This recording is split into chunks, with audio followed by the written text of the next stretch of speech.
I used to think I had strong mental discipline.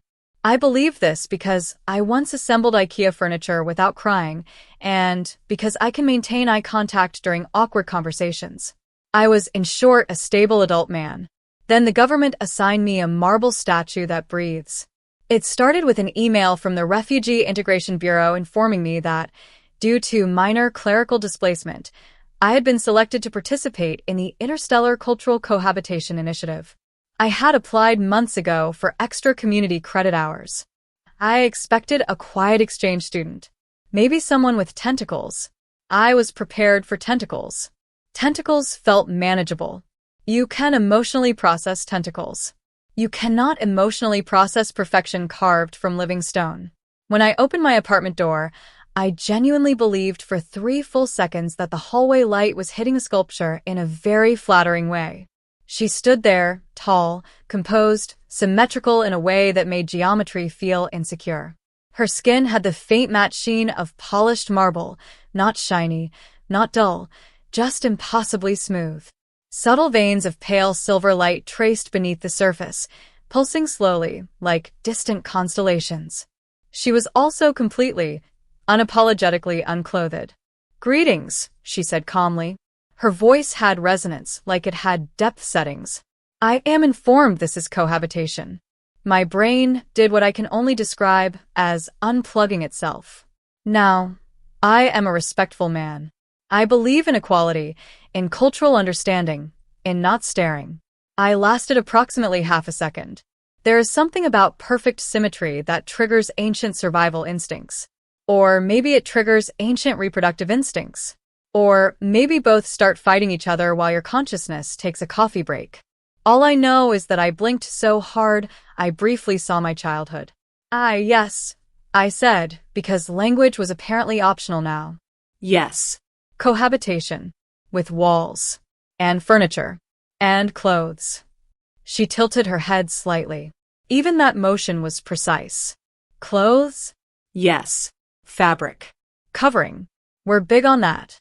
Her silver veins brightened faintly. On my world, obscuring one's natural form implies shame. Shame. Of course. Why would modesty translate to a philosophical insult? No shame, I said quickly. Huge fan of your form. Very supportive of it. Just, humans tend to panic when faced with structural excellence. She considered that. Your species is distressed by optimal symmetry? Yes, I said immediately. Deeply distressed. She stepped inside. The air in my apartment felt different, like it had signed a contract it didn't fully understand. She moved with calm efficiency, examining the room. Every motion was balanced. Intentional. It was like living with a museum exhibit that could bench press your sofa. She touched the back of the couch lightly. I watched her lift it with one hand. Not strain. Not brace. Just lift it slightly and peer underneath. There is dust accumulation, she observed. I was emotionally unprepared for company, I replied. She set the couch down gently, as if aware that breaking it would cause me spiritual harm. Your dwelling is structurally modest. Thank you, I said. I peaked in middle school. She faced me fully then, those faint silver lights beneath her skin pulsing slowly. You are observing me intensely. I tried to look at the ceiling. The ceiling betrayed me by being less interesting than her collarbone. Humans do that, I muttered. We're very visual. It's a flaw. Is it? Yes. No. I don't know. This is a lot. She walked toward the window. The afternoon light caught her form in a way that should probably be illegal in at least 12 countries. She examined the blinds. These slats obstruct illumination. They're called blinds. We use them for privacy. Privacy from what? Each other. She paused. Fascinating. I grabbed a throw blanket from the couch and, with all the dignity of a malfunctioning butler, held it out toward her general direction without making eye contact. Here. Temporary compromise. Cultural diplomacy. She accepted it carefully, draping it around herself like a toga designed by someone who had never worn a toga. It did nothing to reduce the problem. If anything, it framed the problem. You appear calmer, she noted. I am absolutely not calmer, I said. But I appreciate the effort. She nodded once, serious and attentive, as if I had just delivered critical data. That was when I realized something important. She wasn't doing this to unsettle me. She wasn't aware she was unsettling. To her, this was baseline existence. She wasn't flaunting perfection. She was just existing in it, which somehow made it worse. Before we continue cohabitation, I said, forcing my brain back into managerial mode, we need apartment rules. She straightened slightly. I will comply. Rule 1, I said, pointing vaguely in her direction but mostly at the wall behind her. Please do not glow at 3 in the morning. I do not glow intentionally. You glow. She looked down at herself. The faint silver beneath her skin pulsed slightly brighter. This is minimal. It is not minimal, I whispered. She nodded thoughtfully. I will attempt dimness. Thank you. Rule 2. Please do not practice battle stances in the kitchen. Her eyes sharpened slightly. This dwelling contains edged instruments. Yes. They are for vegetables, not combat. Understood. Rule 3, I added, taking a deep breath. Humans require curtains. She studied me carefully. Your species fears observation. Deeply. She walked back to the window and, after a moment of quiet calculation, pulled the blinds fully closed. The room dimmed. The silver in her skin softened to a low glow. There, she said. Reduced distress. I exhaled slowly. You are surprisingly accommodating. You are physiologically unstable but earnest, she replied. I find this agreeable. That should not have made my heart skip. And yet, she looked around the apartment once more, then back at me. Is this where I will rest? Yes, I said. Second room on the left. She walked past me. As she did, the air shifted again, faint warmth radiating from her marble-smooth skin. I stood there, staring at the wall after she disappeared down the hallway. I had wanted cultural exposure. I had not anticipated sharing a 2-bedroom apartment with living architecture. That was day 1. And my brain has not been the same since. The first morning I learned 2 important things. 1. My alien roommate glows with the enthusiasm of a small sunrise. 2. My circadian rhythm is not emotionally equipped for that. I woke up because my bedroom walls were gently illuminated like I was being abducted by polite angels. For 3 disoriented seconds, I thought I had died. Then I remembered I had, in fact, agreed to cohabitate with a being whose resting state looks like a Renaissance sculpture that learned how to radiate. I stumbled into the hallway. She was standing near the kitchen window, backlit by early dawn, her skin threaded with faint silver light that pulsed in slow, rhythmic waves. It wasn't harsh. It wasn't blinding. It was just everywhere. Soft and ambient, and profoundly unfair. Good morning, she said, noticing my presence immediately. My response was to walk directly into the doorframe. She tilted her head. Your navigation is impaired. I just woke up, I muttered, rubbing my shoulder. Humans require a warm-up sequence. I attempted dimness, she said. This is dim. I squinted. We have very different definitions of dim. She stepped aside as I shuffled toward the kitchen. I tried not to stare. I failed. Again. It's difficult not to observe a being who looks like Michelangelo got bored and decided to flex. She was examining the countertop appliances. This device, she said, lifting my toaster with one hand, converts bread into rigidity. Yes, I said. Please put it down gently. It is emotionally fragile. She complied, lowering it with surgical precision. There was no strain in her movements. No effort.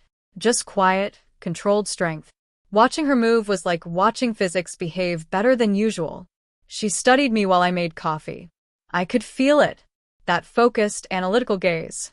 You are observing me less than yesterday, she noted. I am trying to grow as a person. Is it painful? Yes. She considered that with genuine concern. I leaned against the counter, taking a fortifying sip of caffeine.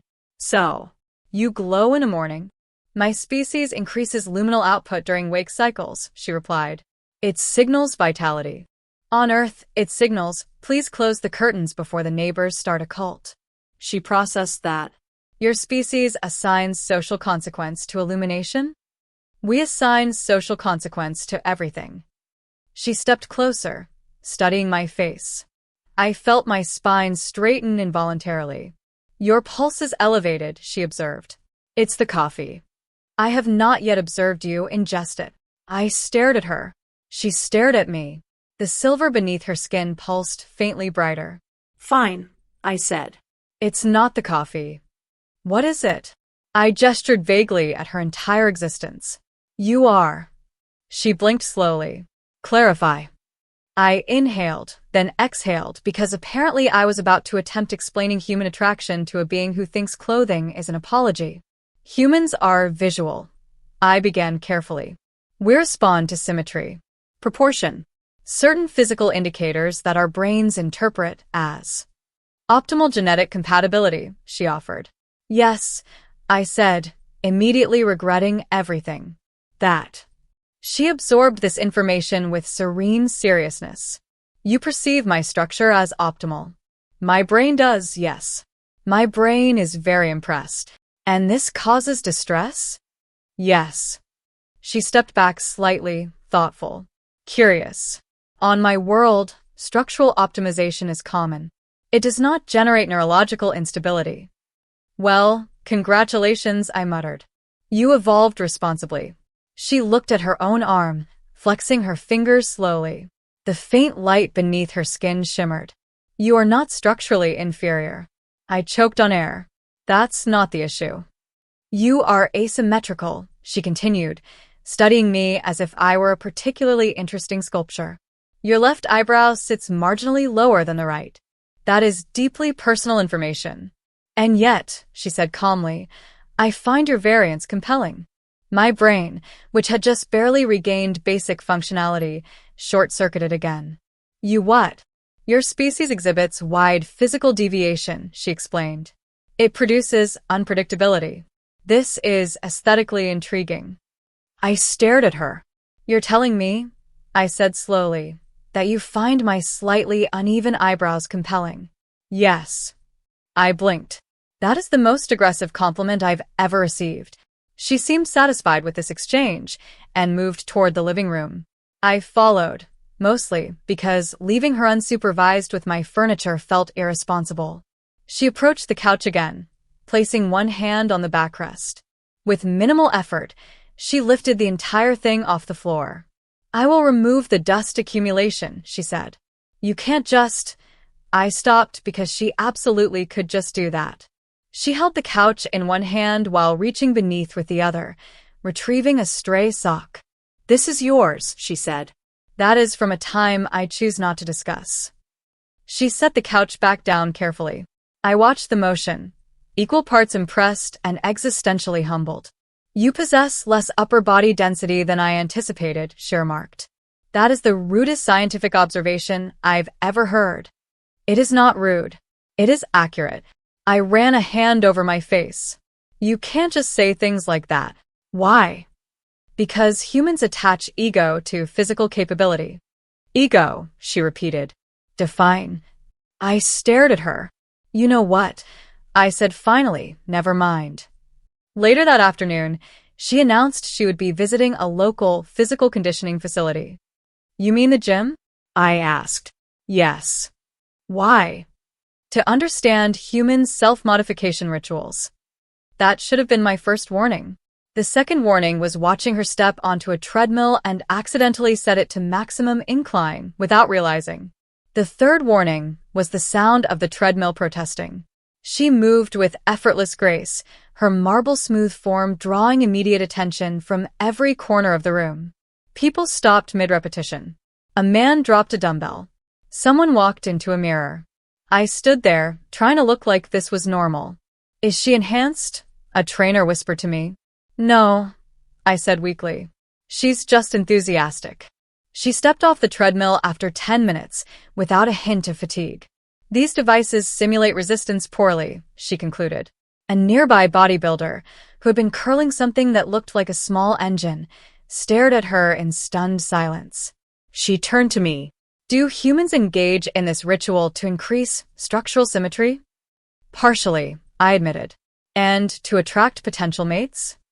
I coughed. Sometimes. She looked around at the gym. You are all attempting to optimize. Yes, I said. She studied me again, silver veins glowing faintly in the fluorescent light. You need not, she said simply. My heart did something deeply inconvenient. On the way home, she was quiet, thoughtful. When we entered the apartment, she paused near the doorway.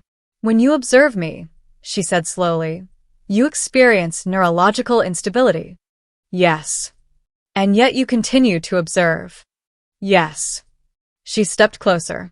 I am attempting to understand this contradiction. I swallowed. Good luck. Her glow softened slightly, the silver dimming to something warmer. I do not find you unstable, she said. That's because you haven't seen me assemble IKEA furniture. She almost smiled. It was subtle, a faint shift in the corners of her mouth. And for the first time since she arrived, my brain didn't crash. It recalibrated. Because suddenly, this wasn't just about symmetry. It was about curiosity. And she was looking at me like I was the marvel. I came home that evening expecting the usual internal crisis. What I did not expect was curtains. Actual, physical curtains. They were slightly uneven. One side hung lower than the other, and the rod was not centered correctly. The fabric choice was bold. A deep blue that clashed heroically with my beige walls. But they were there. Installed. Attempted. She stood in the middle of the living room, examining her work with the intense focus of someone who had once mastered interstellar navigation but was currently at war with home decor. You have altered the window barriers, I said carefully. She turned toward me. The silver beneath her skin pulsed softly, subdued. Yes. I observed that reduced external visibility decreases your pulse irregularities. I stared at the crooked curtain rod. You installed these for me? You expressed distress regarding observation. I have mitigated it. Something shifted in my chest. It was inconvenient and warm and significantly more destabilizing than her collarbones had ever been. They're great, I said. Very structurally comforting. She studied my face. Your expression suggests sincerity. It is. She nodded once, satisfied. Then this is efficient. Efficient. I dropped my keys on the table and tried not to smile like an idiot. Yesterday, she had lifted my couch like it was a decorative suggestion. Today, she was misaligning curtain rods for my emotional well-being. You didn't have to, I said. I wished to, she corrected. That word lingered. She moved closer, her steps quiet and deliberate. I noticed she was wearing the throw blanket again, arranged more intentionally this time. It still wasn't technically clothing, but it was effort. On my world, she began, structural optimization is baseline. No individual is distinguished by form. I leaned against the counter, listening. There is little variance, she continued. We are similar, efficient, stable, and boring. I offered gently. She tilted her head, considering. Predictable. I could not imagine calling her species boring. If they all looked like her, entire civilizations would just faint politely at each other. And humans aren't predictable, I said. No, she agreed immediately. You are erratic. You experience rapid emotional fluctuations. You assign significance to small gestures. You create art to externalize internal chaos. That's one way to describe us. You cry during fictional narratives, she added. That is slander. She ignored that. You laugh at inappropriate intervals. You defend others despite statistical disadvantage. You attach meaning to asymmetry. I blinked. Asymmetry? Yes. She stepped closer, lifting her hand carefully. Her fingers hovered near my face but did not touch. Your features are uneven. Your posture shifts. Your expressions change without conscious control. I swallowed. And you like that? I asked. Her eyes held mine. I find it extraordinary. My brain, which had spent the last week rebooting every time she entered a room, hesitated. This is usually the part where I short-circuit, I admitted. You are not short-circuiting, she observed. No. I'm not. Her glow softened, the silver lines beneath her marble-smooth skin warming toward something almost golden. I do not understand why you experience distress when observing me, she said quietly. On my world, I am unremarkable. I stared at her. Unremarkable. I repeated, yes. If you walked into any building on Earth, I said carefully, there would be traffic accidents. She frowned slightly. That seems inefficient. It would be, I agreed. She lowered her hand slightly, still not touching me. Among my kind, beauty is not currency. It is common. What distinguishes individuals is composure, stability, control. And you're controlled? Yes. I let out a small laugh. You have no idea what you do to my composure. She paused. Explain. I hesitated, then decided dignity had already left the building days ago. When I look at you, I said, my brain stops prioritizing logic. My heart rate increases. I forget words. I walk into walls. You have done that twice, she noted. Exactly. She studied me intently. Not like a specimen. Not like data. Like I mattered. And this instability, she asked softly, is unpleasant? I opened my mouth to say yes. I closed it. No, I admitted. It's terrifying, but not unpleasant. Her glow shifted again, warming further. There is a sensation, she said slowly, when you speak in this manner. What kind of sensation? She reached forward then, and this time her fingers did touch my wrist. The contact was light, careful. Her skin was not cold like stone. It was warm, Solid. smooth in a way that felt impossibly precise. The faint silver beneath her surface flickered where our skin met. My pulse spiked immediately. There, she whispered. That's called a heartbeat, I said weakly. It accelerates when proximity decreases. That's also accurate. She did not withdraw her hand. On instinct, I turned my palm upward slightly, allowing our fingers to align more naturally. The room felt very quiet. Is this distress? She asked. No, I said. This is worse. Her lips curved faintly. It wasn't a full smile, but it was close. The expression transformed her face, softened the perfect symmetry with something alive and unpredictable. You affect me as well, she said. I blinked. I do. Yes. Her gaze did not waver. When you look at me as though I am exceptional, it produces internal fluctuation. In you. Yes. I tried to process that. But you said you're unremarkable where you come from. I am. Then why would my opinion matter? She considered that carefully. Because you do not see me as baseline, she said. You see me as singular. My throat felt tight. You are singular. Her fingers tightened slightly around my wrist. Not forceful, just present. You look at me as though I am a marvel, she continued.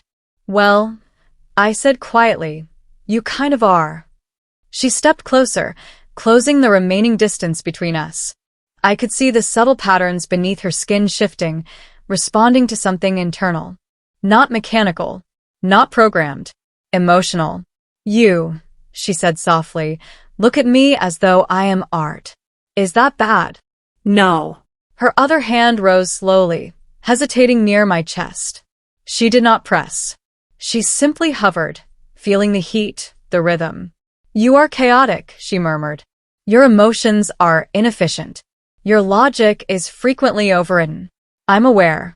And yet, she said, voice lower now, when you smile at me, my composure destabilizes.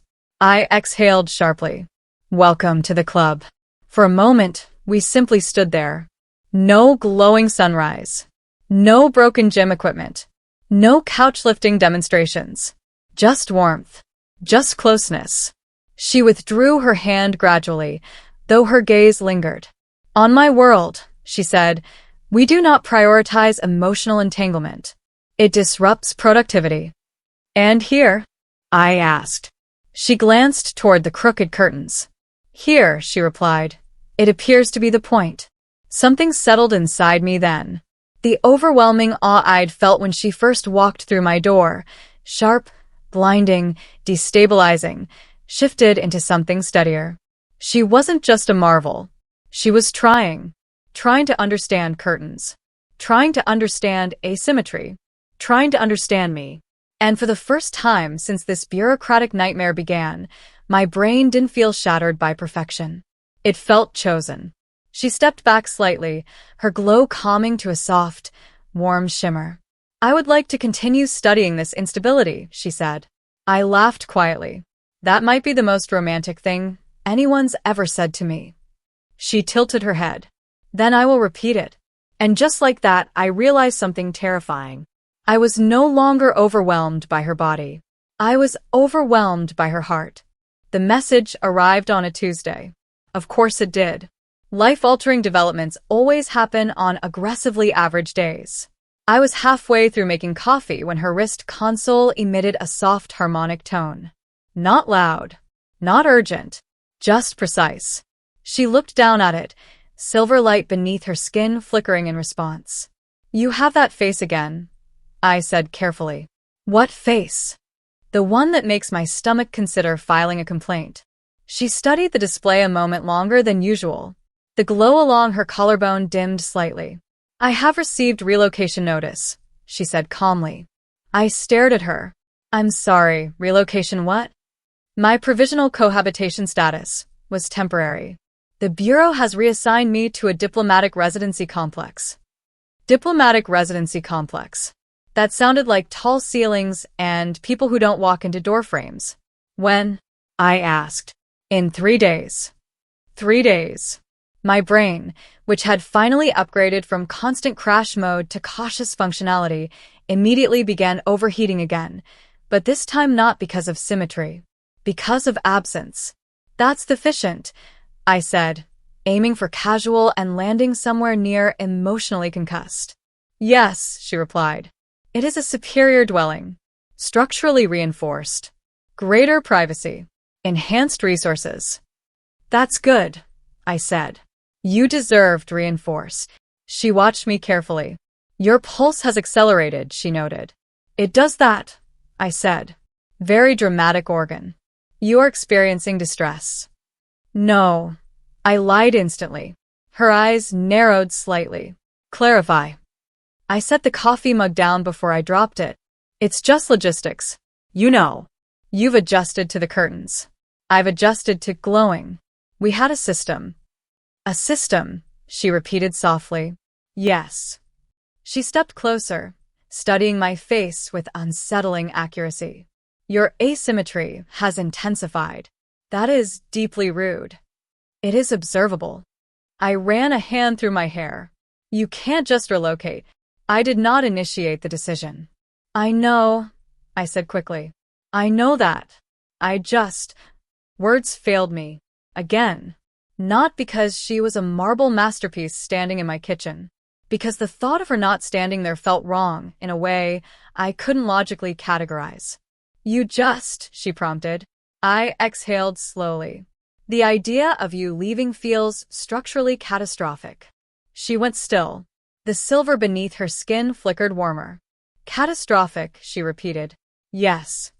Silence stretched between us. Not awkward. Heavy. "You are distressed," she said quietly. "Yes." "Because of dwelling inconvenience?" "No." "Because of routine disruption?" "No." Her voice softened. "Then why?" I swallowed. "Because somewhere between you lifting my couch and installing catastrophically crooked curtains," I said, "you stopped being a bureaucratic error." Her glow brightened faintly. "You became," I continued, searching for words that didn't sound ridiculous, "the best part of my day." The air shifted. She stepped even closer, close enough that I could feel warmth radiating from her skin. "When I was assigned here," she said slowly, "I anticipated observational study, cultural exposure, temporary integration." "Yeah," I muttered. "Same." I did not anticipate emotional attachment. I laughed softly. "Humans are very inconvenient that way." "Yes," she agreed. "You are." Her hand rose again, more certain this time. resting flat against my chest. My heartbeat jumped immediately beneath her palm. There is significant irregularity, she observed. That's called panic. Why panic? Because if you leave, I said quietly, this apartment goes back to being walls and furniture. And that is undesirable? It is now. Her fingers pressed slightly firmer, as if memorizing the rhythm. On my world, she said, we prioritize stability, consistency, logical partnership selection. That tracks. Emotional volatility is considered inefficient. Also tracks. She tilted her head slightly, eyes never leaving mine. And yet, she continued, I find myself valuing inefficiency. I blinked. You what? When you look at me, she said, her voice lower now, you do not see baseline optimization. You see singularity. When you speak, your expressions shift unpredictably. When you are pleased, you glow internally without luminal output. That is surprisingly poetic. I have been studying, she replied. My laugh came out shaky. The diplomatic complex, she continued, would provide comfort, predictability, individuals similar to myself. Of course. But they would not, she added, walk into door frames when flustered. I stared at her. They would not argue with me about curtains, she went on. They would not experience neurological instability at proximity. That's a selling point, honestly. They would not, she said, her glow warming further. Look at me as though I am art. The room felt very small. And that matters? I asked. Yes. Her hand slid slightly upward, fingertips grazing the side of my neck. Not possessive. Not forceful. Just present. I wish to remain, she said. My brain froze. You what? I have submitted a counter-request. I cited ongoing cultural immersion, emotional data acquisition, long-term cohabitation study. I stared at her in stunned silence. You're staying? If approved. When will you know? She paused, then glanced at her wrist console as it emitted another soft harmonic tone. Now, she said. Her eyes scanned the message briefly. The silver beneath her skin pulsed brighter, then steadied. Request approved. I exhaled, so hard I almost laughed. You're staying? I repeated, just to hear it again. Yes. For emotional inefficiency? Yes. I shook my head slowly. You're unbelievable. She stepped back slightly, studying me with faint amusement. There is another adjustment I have implemented, she said. Oh. She reached behind her and, with a small, deliberate motion, removed the throw blanket. I braced myself, but beneath it, she was wearing actual human clothing. Simple, soft fabric, slightly ill-fitted but unmistakably intentional. My brain rebooted in a completely different way. You're wearing clothes. Yes. Because of shame? No. Her lips curved faintly. Because you appear calmer when fabric exists. That is accurate. She smoothed the shirt slightly, evaluating my reaction. You seem brighter when you smile, I said before I could stop myself. Her glow warmed instantly. Is that so? Yes. She stepped close again, close enough that I could see the faint shifting patterns beneath her skin responding to proximity. When you first observed me, she said softly, your brain malfunctioned. It still does, I admitted. But now, she continued, it does not appear distressed. I met her eyes. No, I said quietly. Now it just feels scrambled. Scrambled, she repeated. In a good way. She studied me a moment longer, then nodded once, satisfied with that assessment. We will require revised department rules, she said. I smiled. Yeah? Yes. Okay. Rule 1. Glow whenever you want. She considered. Accepted. Rule 2. Battle stance is allowed. Just maybe not near the stove. Accepted. Rule 3. I added, stepping just a little closer. Curtains optional. She looked toward the slightly crooked blue fabric, then back at me. Accepted, she said. And as she leaned in, careful, deliberate, warm, I realized something. Her body had been a marvel the day she walked through my door. But her choosing to stay? That's what broke my brain permanently. And I have absolutely no intention of fixing it.